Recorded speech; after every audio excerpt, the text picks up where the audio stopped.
Eu não sei se você teve a oportunidade de dar uma volta pela cidade nesses dias festivos de fim de ano.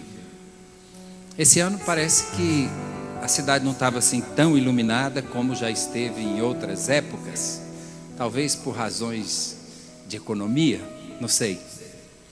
Mesmo assim, andando pelas ruas, a gente pôde perceber muitas, milhares, talvez milhões de lâmpadas iluminando árvores, coqueiros, iluminando ruas, galerias, dentro dos shoppings nem se fala, tantas e tantas lâmpadas, até o dia 6. No dia 7, todas se apagaram. As árvores de Natal, não sei exatamente de onde veio essa tradição, as lâmpadas foram desligadas. Os coqueiros, ciprestes, pinheiros, enfim, lâmpadas se apagaram. E com elas, quem sabe, se apagaram também muitas promessas, muitos desejos e algumas lembranças. Podem ser lembranças boas ou talvez até lembranças tristes. Muita bebedeira, muita comida.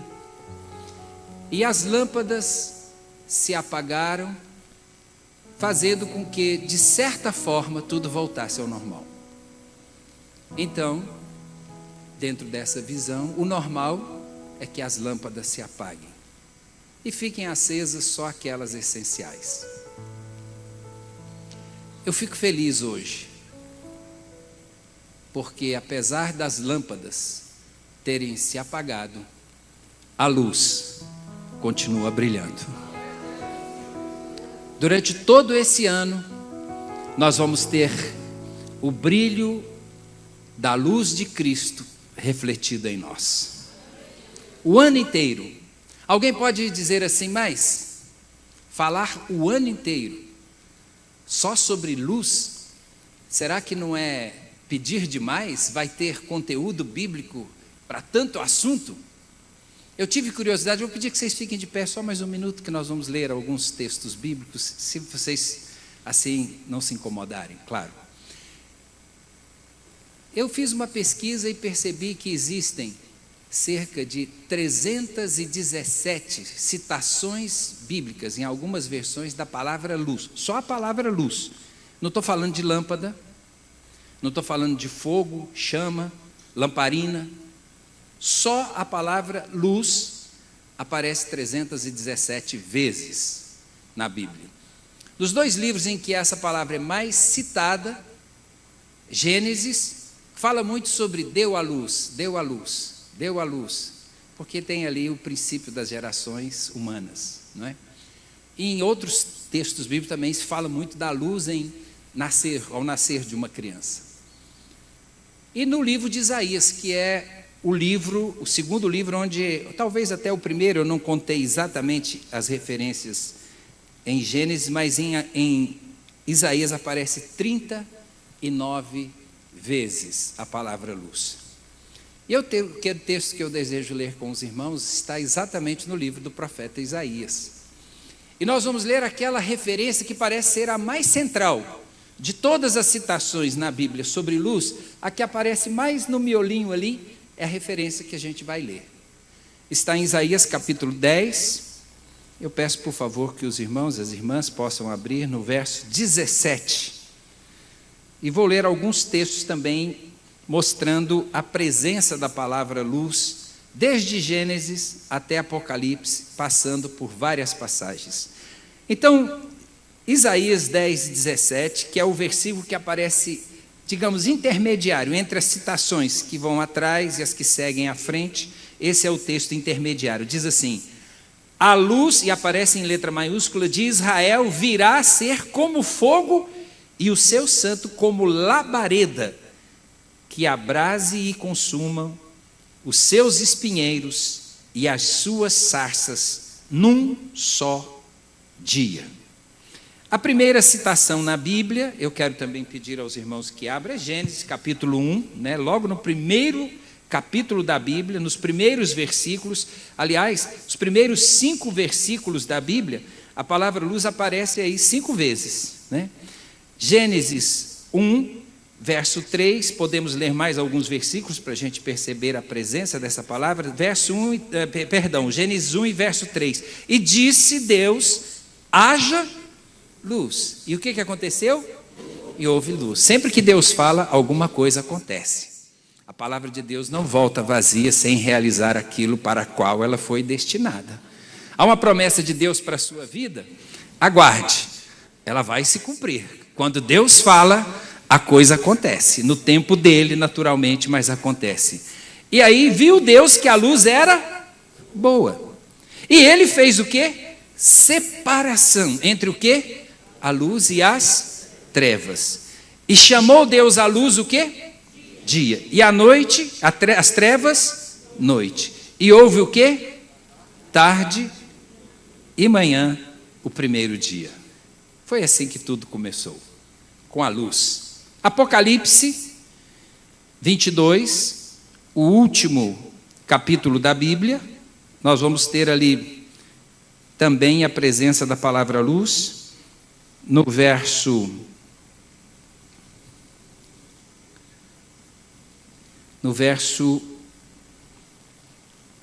marquei aqui, mas está assim. Verso 5 diz assim: ali não haverá mais noite. Veja que Deus fez separação entre o dia e a noite. E agora nós estamos vendo que não haverá mais noite. Mas por que não haverá mais noite? Não necessitarão de luz de lâmpada, nem da luz do sol, pois o Senhor Deus os iluminará e reinarão para todo o sempre. Podem assentar, por favor. Que Deus abençoe essa palavra e aplique-a melhor em nossos corações. Bom, nessas 3 citações, nós podemos chegar a algumas conclusões. A primeira conclusão é que, no processo da criação do mundo, Deus deu importância cabal à luz. Ele considerou a luz a essência. Sem a luz, nada do que existe teria acontecido. A luz é essencial para a presença da vida na face da terra. Então, a luz era necessária para que todas as obras da criação pudessem acontecer a partir do primeiro dia. Sem a luz, nada disso poderia ser consumado.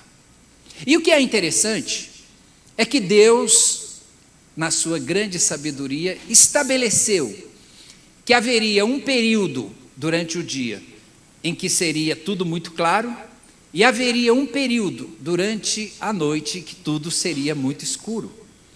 E ele deu ao homem essa capacidade de saber fazer distinção clara entre o que é luz e o que é trevas. Porque o homem passou a compreender que a luz se chama dia e que as trevas se chamam noite. E a partir desse conceito de distinção, de separação entre claridade e obscuridade, começa a perceber todo o princípio da revelação de Deus para a humanidade. Se nós olharmos para Gênesis, nós vamos ver que nessa ação de Deus de criar a luz e fazer separação entre a luz do dia e as trevas da noite, ele estava, na verdade, estabelecendo um princípio que se aplicaria a tudo, inclusive ao plano redentor da humanidade. E veja que naquele momento a raça humana ainda nem existia, e Deus já havia estabelecido um conceito: não há unidade entre a luz e as trevas. E a partir deste conceito nós vamos perceber ao longo de todas as Escrituras várias passagens reforçando a ideia de que há uma separação entre aqueles que servem a Deus e o escolhem para ser a pessoa central, o foco central da sua existência, e aqueles que preferem não andar na luz, não se identificarem com aquele que é o Pai das luzes. Por isso que a Bíblia diz, no Salmo 119, versículo 105, lâmpada para os meus pés é a tua palavra e luz para o meu caminho. Ou seja, se Deus estabeleceu separação entre a luz e as trevas, entre o dia e a noite, Ele estabeleceu também separação em relação ao nosso nível de conhecimento, ao nosso universo cognitivo, à nossa capacidade de poder perceber aquilo que era clareza diante da revelação de Deus e aquilo que era obscuro longe da revelação de Deus. Quando a gente lê a palavra de Deus, o caminho se ilumina. Quando a gente lê a palavra de Deus, a compreensão acerca do plano redentor de Deus se estabelece.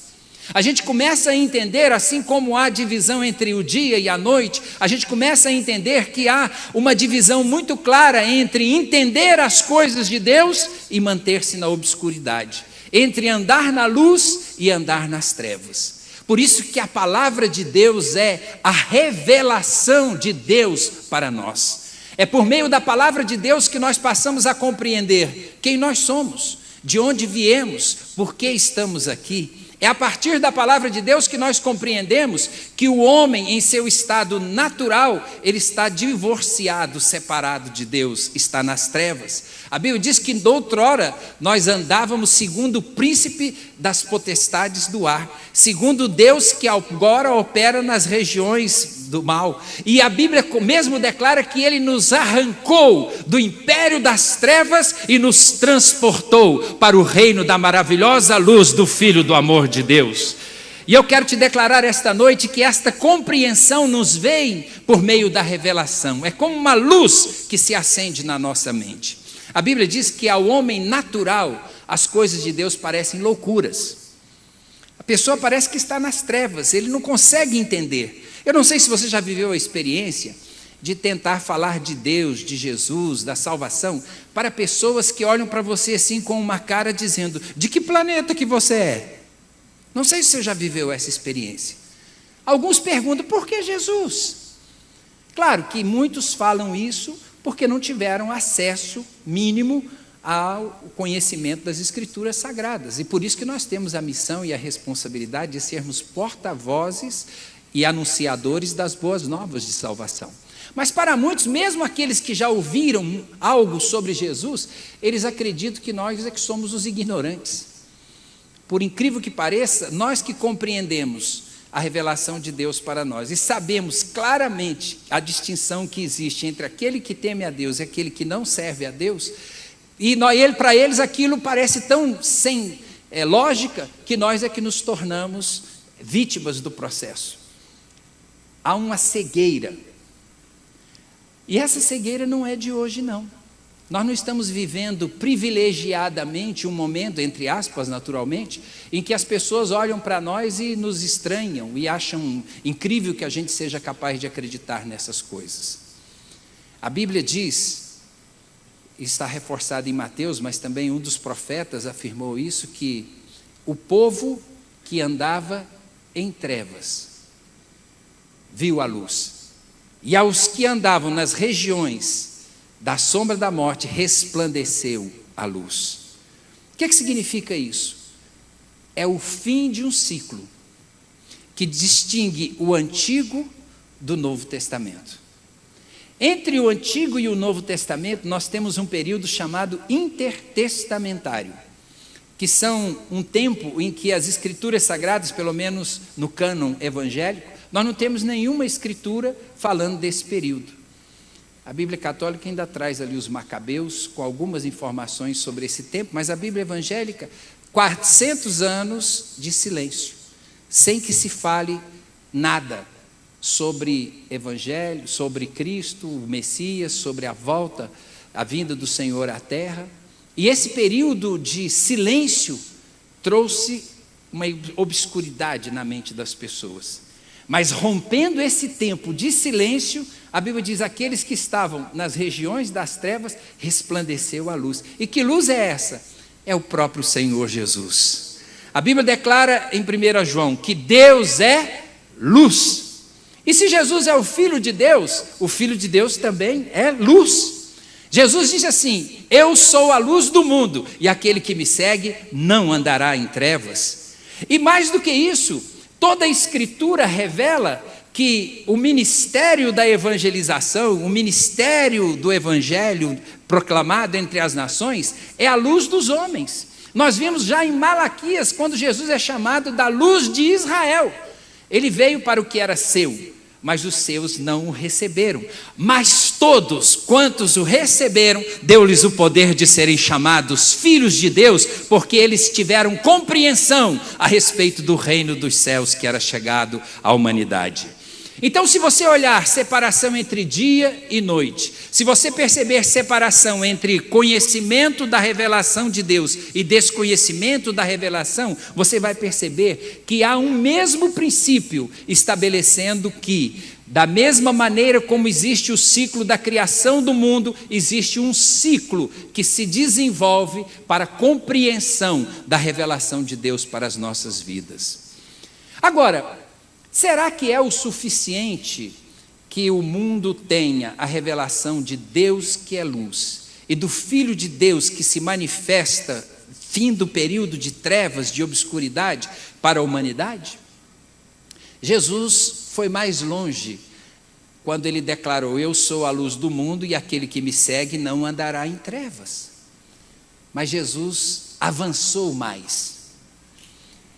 Ele entendia que a presença dele seria a luz que haveria de trazer a compreensão daquilo que estava prometido profeticamente, mas até então não muito claro para a mente, especialmente dos judeus. Tanto é que o receberam, ou não o receberam, o recusaram. Mas Jesus traz essa revelação, ele acende essa luz, e nós entendemos, como disse João, que João Batista não era a luz do mundo. Ele mesmo declara no Evangelho de João, né? Não falando de João Batista, mas o evangelista João dizendo, João Batista não era a luz, mas ele veio para anunciar a luz, e essa luz era Jesus.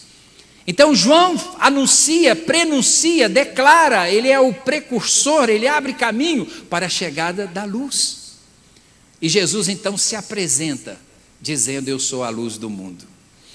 Mas agora, esse processo não se interrompe quando a energia, o poder, a unção, a glória, a dunamis de Deus se transfere também para o homem, quando Jesus declara: vós sois a luz do mundo. Eu me lembro do tabernáculo. Eu gosto muito de estudar tipologia bíblica. Claro, sem aquele dogmatismo de transformar a figura e sombra em algo mais importante do que o real e o verdadeiro. Infelizmente, nós vivemos um tempo em que as comunidades cristãs evangélicas estão transformando objetos que seriam simbólicos e tipológicos a respeito do evangelho, das boas novas de salvação, e dando a esses utensílios, a esses objetos, um caráter muito mais nobre do que às vezes até aquilo que eles representam. Ou seja, a representação se torna mais forte do que o representado. Isso não é bom. É como se a gente estivesse desmerecendo o real e o verdadeiro para ficar adorando o simbólico. Eu gosto de ter uma fotografia da minha esposa. Ela está bem ali, Zenilda. Gosto de admirá-la, principalmente quando ela não está por perto, porque quem sabe que a esposa está por perto, admira ao vivo e em cores. Mas quando eu não tenho por perto, eu olho lá no WhatsApp, vejo ali o telefone dela com a foto e observo e analiso. Às vezes fico revendo fotos de viagens que nós fizemos. Eu gosto de ver a foto, mas nada é mais importante. Por melhor que seja uma fotografia, ela não pode ser mais importante do que o real e o verdadeiro. Quando eu estou diante dela, eu converso com ela, eu falo com ela, eu me envolvo com ela. Eu não vou dizer todos os detalhes, porque ficaria meio constrangedor aqui diante de todos nós. Mas eu tenho prazer, alegria de estar diante da real e verdadeira Zenilda. E eu quero dizer para você hoje, figura e sombra ficou no passado. Era um alerta, era apenas um aviso, era apenas um prenúncio. Aquele prenúncio era para dizer para as pessoas: ó, está chegando, vem aí, preparem-se, vai chegar. E as pessoas olhavam para aqueles prenúncios e diziam: olha, está chegando, está vindo, os sinais se aproximam, indicam que tudo se aproxima. Nós precisamos ficar atentos aos sinais, diziam os profetas. Mas vindo a plenitude dos tempos, o Verbo se fez carne e habitou entre nós, cheio de graça e de verdade, e vimos a sua glória como a glória do unigênito do Pai. Nada substitui o real e o verdadeiro. Eu gostaria de fazer uma simples ilustração. Vamos imaginar que aqui existisse uma lâmpada forte e aqui fosse uma rua, com um muro aqui assim. Um muro, e lá na frente, uma esquina, o muro vira à esquerda. Vamos imaginar que todos os dias, num determinado horário, eu tivesse que passar por esse caminho.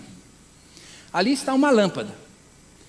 É de noite, está escuro e aquela lâmpada se acende. E naquele determinado horário eu tenho que passar por aqui.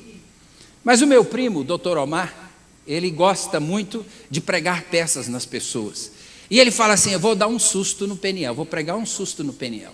E ele, sabendo que eu tenho que passar por aqui todos os dias, ele se esconde ali atrás do muro e fica pensando assim: a hora que o Peniel chegar, eu vou me apresentar diante dele e vou aplicar-lhe um susto, que ele sabe que eu não sofro do coração, então não vai correr nenhum risco de dar um piripaco, né, e ter um problema mais grave. Então, de repente, o Omar está escondido ali e ele escuta passos. E ele fala assim: será que é o Peniel que está chegando? E ele então pensa: se eu colocar o meu rosto no muro, a luz está brilhando de lá para cá, vai revelar a minha face, e ele vai ver, pode até me reconhecer, ou então se assustar e ir por outro caminho. Ele é inteligente, e ele fala: não, eu não vou fazer isso, vou ficar escondido, e vou observar a hora que a sombra chegar, porque ele sabe que antes de eu chegar, a sombra chegará na minha frente. Posso dizer uma coisa para vocês? O tabernáculo era a sombra. Olhamos para a sombra e vimos características idênticas com aquele que haveria de vir. E quando as sombras passaram e chegaram ao seu final, o real e o verdadeiro se apresentou. E aí nós não precisamos mais da sombra, porque a gente vai ver de fato quem ele é. Nós vamos perceber claramente que aquele que estava prometido, vindo à plenitude dos tempos, estabeleceu o seu reino entre nós e, cheio de graça e de verdade, anunciou as boas novas de salvação. E brilhando com a nossa luz, com a luz de Jesus. E o tabernáculo tem lá uma coisa chamada candelabro. O candelabro tinha 7 lâmpadas. Na Bíblia, o número 7, veja que eu não estou dogmatizando. Eu não gosto que a figura e sombra se torne mais real e mais importante do que o verdadeiro. Mas o número 7 na Bíblia é o chamado de número da perfeição de Deus. Tudo na Bíblia que tem o número 7 refere-se à obra da criação, à obra perfeita de Deus, à ação perfeita de Deus. E o número 6 está escrito na Bíblia, no livro de Apocalipse, é número de homem. Por quê? Porque o homem foi criado no 6º dia. Então a característica humana se manifesta no 6º dia da criação. E o 7º dia é o dia do descanso, do coroamento, de tudo o que aconteceu, como sendo a contemplação e a constatação do próprio Deus de que tudo era bom. Então, no 7º dia, diz a Bíblia, descansou o Senhor, completou a obra, a perfeição foi estabelecida. Se tem 7 lâmpadas, as 7 lâmpadas representam, na verdade, a perfeição da revelação de Deus. Lâmpadas iluminam, esclarecem, por isso que está escrito: brilhando com a luz de Jesus, clareando verdades. Agora, a haste central do candelabro tinha uma lâmpada que era um pouco mais alta, e ela ia da base até o topo. E 3 lâmpadas foram construídas a ouro batido a martelo, no lado do candelabro, do lado direito, e mais 3 lâmpadas foram constituídas, encaixadas nesta haste central, do lado esquerdo, formando 6 lâmpadas. Uma lâmpada no centro, 6 lâmpadas fixas nessa lâmpada central. Quando a gente lê as Escrituras, a gente começa a entender por que Jesus disse: eu sou a luz do mundo. Ele é a haste central. A luz veio ao mundo por meio dele. Não foi João Batista, não foram os profetas, não foi Davi, não foi Abraão, nem Isaac, nem Jacó, não foi Moisés, nada disso. A luz do mundo é Jesus, ele é a haste central, é nele que nós estamos inseridos. Por isso que a Bíblia diz: quem está em Cristo, nova criatura é. Nós somos feitos criaturas de Deus, filhos de Deus na pessoa de Jesus. Todos quantos receberam, deu-lhes o poder de serem feitos filhos de Deus. Então nós somos integrados ao corpo de Cristo e somos chamados de igreja, o corpo de Cristo. Estas 3 hastes de um lado e as 3 hastes do outro lado, formando 6, é o número de homem. Sou eu e é você. A gente pode até pensar assim: se Jesus, como luz, veio ao mundo, tendo vencido o seu tempo ministerial, ele é morto, sepultado, ressuscita ao 3º dia e retorna ao céu. E daí para frente, acabou tudo? Não. Jesus disse: vós sois a luz do mundo. E assim, brilhe a vossa luz diante dos homens, para que vejam as vossas boas obras e glorifiquem ao Pai que está no céu. A nossa missão aqui, irmãos, não é a gente ser estrela. Não é a gente querer brilhar mais do que Jesus. Não é a gente querer brilhar mais do que a glória de Deus. A nossa missão aqui é fazer com que a nossa luz brilhe para que o nome de Deus seja glorificado. As hastes que são auxiliares, elas estão abaixo da haste central. Jesus é a luz principal e nós que estamos nele somos reflexo dessa luz e dessa glória, e em nós brilha a revelação de Deus para a humanidade. A Bíblia diz: habite ricamente em vós as palavras de Cristo. Quando o Verbo se fez carne, abriu para nós o horizonte de enxergarmos a palavra, que é a revelação daquilo que está oculto na mente. Se eu desejar explicar alguma coisa para alguém aqui, como estou fazendo através da ministração das Escrituras, o pastor Daniel, todos nós aqui, quando ministramos, nós estamos trazendo conhecimento da nossa mente ou da revelação de Deus na nossa mente para a igreja. Se você conversa com uma pessoa, a pessoa vai entender o que está oculto na sua mente através da palavra, do verbo. É através da palavra que a gente fala daquilo que a gente conhece, daquilo que a gente domina, daquilo que a gente tem conhecimento, das informações presentes no nosso universo cognitivo. E se eu uso a palavra para revelar o que está oculto na minha mente, não foi diferente da parte de Deus.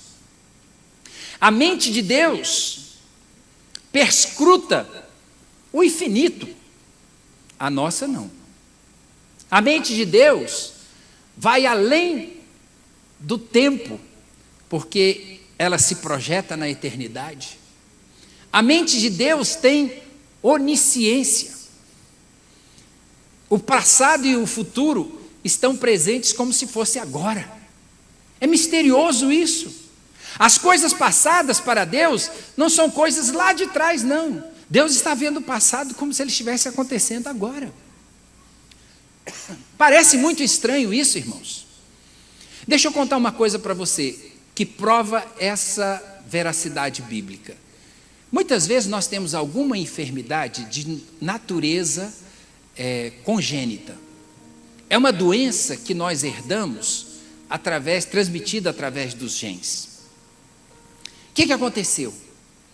Lá atrás, alguém teve uma alteração genética e essa alteração genética se perpetuou para futuras gerações. Então a origem está lá no passado. Alguém aqui já ouviu falar que Deus cura doenças consideradas doenças hereditárias? Alguém já viu na Bíblia exemplos de pessoas que nasceram cegas e a cegueira foi interrompida? É de nascença, então é uma doença herdada. Tudo que a gente tem como algo que é hereditário é algo que aconteceu lá atrás. Como é que eu posso ser curado de uma coisa que começou lá atrás, se eu não tiver possibilidade de ir lá e fazer uma alteração no meu gene? Naquele que apresenta essa falha. Eu não posso fazer isso. Mas aquele que tem o passado como se fosse presente, está lá. E ele pode mexer lá. E ele pode fazer você ser curado agora. Para Deus o passado é agora. E isso nos surpreende, não? Surpreende. Na verdade, todos nós somos uma espécie de somatório do nosso passado, né? Alguém disse que eu sou o meu passado, é a minha história de vida, é aquilo que me fez, me trouxe até aqui, que transformou na pessoa que eu sou hoje. Tudo que eu vivi desde o nascimento até ontem e até agora é o somatório da minha vivência, das minhas experiências, e eu sou um resultado disso. Todos nós somos um reflexo da nossa história. O que eu sou hoje é um somatório daquilo que aconteceu desde a minha concepção até agora. E eu quero dizer para você que parece imutável tudo o que aconteceu ao longo da minha vida. Por isso que a gente tem dificuldade de liberar perdão. Tem coisas que estão lá atrás, como uma ferida aberta, que sempre sangra. Há ressentimento por causa disso. O que é ressentimento? É sentir de novo a dor ressentida, é aquela que volta. Quando eu sofro a mesma dor várias vezes, significa que eu não estou curado daquela mágoa, daquela tristeza, daquela angústia, daquilo que me machucou lá atrás.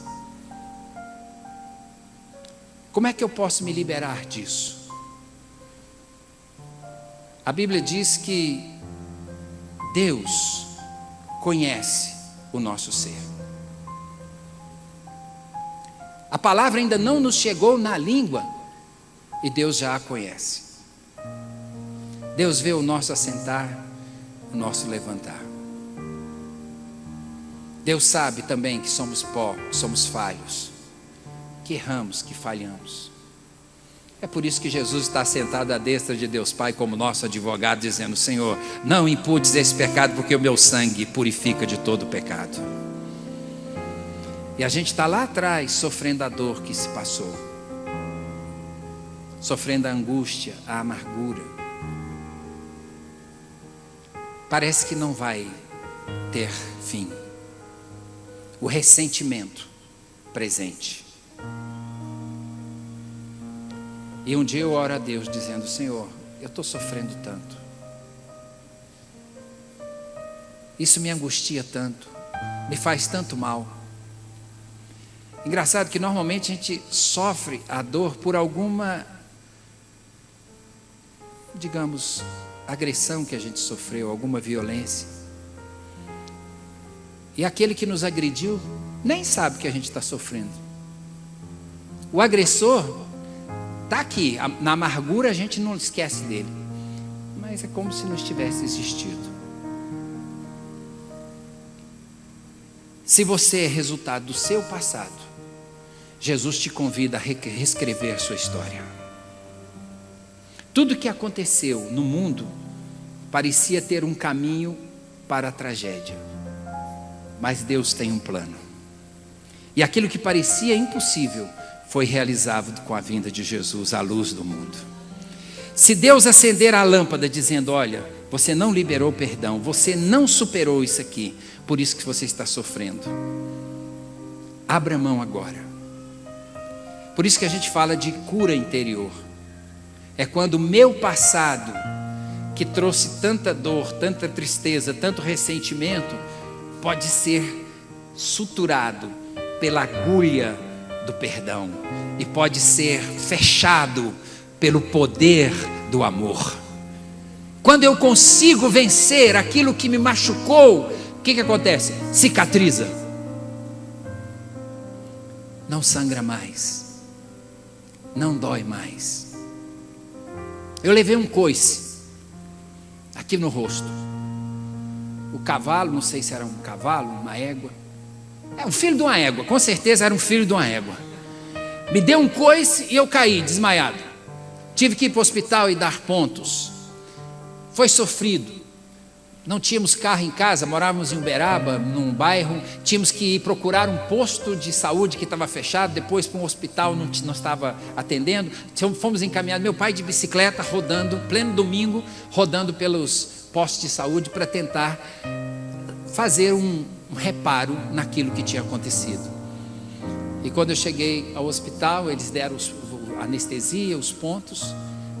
Doeu. Eu reclamei. Por mim eu não faria aquilo. Mas meu pai dizia, não, é necessário.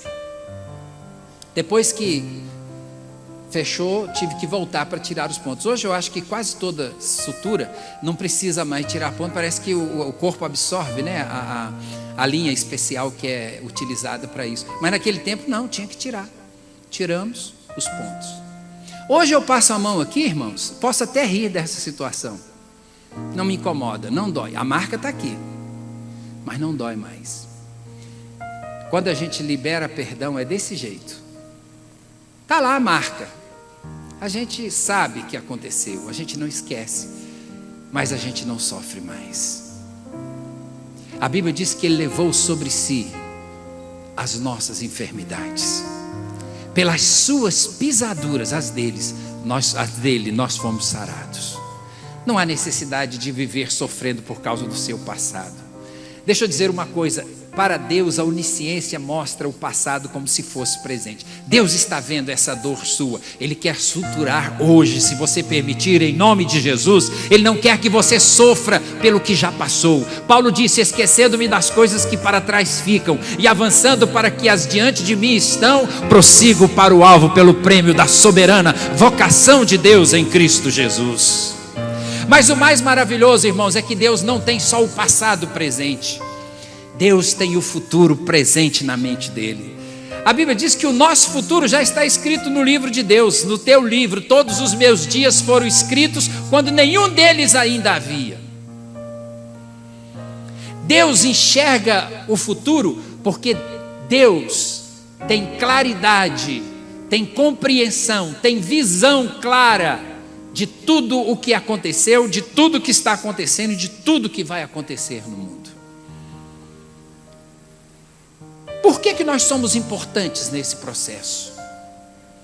Porque nós somos o elo, nós somos o vínculo, nós somos a conexão daquilo que Deus já sabe e conhece como revelação para através de nós ser transmitido ao mundo. Jesus não veio ao mundo só para morrer. Jesus veio ao mundo para que Ele pudesse demonstrar a nós como é viver segundo o propósito de Deus. E a partir do momento em que Ele vive isso na sua própria vida, Ele transfere para nós a maior universidade da história, a universidade que nos transforma, não em diplomados, mestres ou doutores, mas nos transforma em verdadeiras. A Bíblia diz que nós somos luzeiros do mundo, resplandeceremos como as estrelas no firmamento, aqueles que muitos conduzem à justiça. É assim que a Bíblia nos vê, é assim que Deus nos vê. Você é a conexão desse processo de revelação, de esclarecimento, de trazer luz para a compreensão de tudo o que Deus deu a nós por meio de Jesus. Quero pedir que você fique de pé nesta hora, em nome de Jesus. O texto que nós lemos, Jesus é chamado de a luz de Israel. E é em letra maiúscula, eu citei isso, não é? Tem 2 episódios sobre luz que eu quero mencionar para vocês. Vocês já ouviram falar em quiz? São perguntas que são feitas para ver quem é que tem capacidade de responder. Eu vou fazer 2 perguntas para vocês. A primeira pergunta é: quando que uma cidade foi capaz de iluminar uma jornada de um peregrino? Uma cidade foi capaz de iluminar a jornada de um peregrino. Acho que o pastor Daniel já até respondeu ali. Vocês se lembram de um homem chamado Jacó? Em Luz, ele teve a revelação de que havia uma escada posta do céu à terra. E aquela revelação transformou a vida de Jacó. Aquele lugar chamava Luz. E sabe como é que passou a chamar? Betel, que quer dizer casa de Deus. Sabe aquela escada? Ela está aqui hoje. Aqui é Luz, mas agora vai chamar Betel, é casa de Deus. E eu quero te dizer, você está em casa de Deus, você está em Betel. E essa luz que trouxe revelação para aquele peregrino chamado Jacó, é a mesma luz que está iluminando o seu caminho e dizendo qual é a jornada que você vai trilhar, qual o rumo que você vai estabelecer. E ele disse assim: Deus estava nesse lugar e eu não sabia. Hoje você pode dizer assim: Deus está nesse lugar e eu tenho certeza, porque a revelação de Deus é suficiente para trazer luz para a minha vida. Agora a última pergunta, ela é um pouco mais complicada e eu vou encerrar com esse quiz. A última pergunta é a seguinte: quando é na Bíblia que uma mulher deu à luz à luz? Alguém sabe? Eu falei que era mais difícil, mas parece que está mais fácil, né? Qual foi a mulher que deu à luz à luz? Maria. Vindo, diz a Bíblia, o tempo, né? Jesus, Maria achava-se grávida, veio o censo, ela foi a Jerusalém para recensear, mas não tinha lugar para se hospedar, na estrebaria. Aí Jesus nasceu ali. O que os pastores receberam como revelação? Glória a Deus nas alturas e paz na terra aos homens a quem Ele quer bem, né? Aquela glória dos anjos cantando e anunciando a vinda de Jesus iluminou a noite, trazendo compreensão aos pastores de que o Messias havia chegado. Mas eu falei que essa pergunta era mais difícil porque ela vai um pouco além. Uma mulher pode dar à luz não é só quando Jesus nasce, mas uma mulher pode dar à luz quando um escolhido de Deus nasce nessa terra. Eu e você, que temos de Deus a revelação para o mundo, temos a compreensão do plano de salvação de Deus, somos também luz, porque Jesus diz: vós sois a luz do mundo. E quando nós nascemos, a nossa mãe deu a luz que haveria de brilhar através de nós.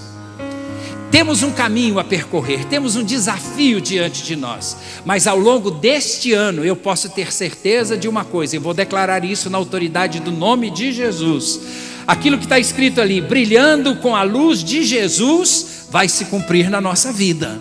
Nós não somos uma igreja para ficar trancada nas quatro paredes. Nós não somos uma igreja que foi como uma candeia para ser colocada debaixo da cama, mas no alqueire, onde ela pode brilhar e que possa trazer luz à casa. Hoje o mundo precisa de você. Hoje o mundo precisa da sua presença aqui na terra, e por isso que Jesus não te levou, porque Ele tem uma missão para você, e você é luz do mundo, e assim brilhe a vossa luz, para que vejam as vossas boas obras e glorifiquem ao vosso Pai que estás nos céus. Deus abençoe a todos em nome de Jesus. Amém.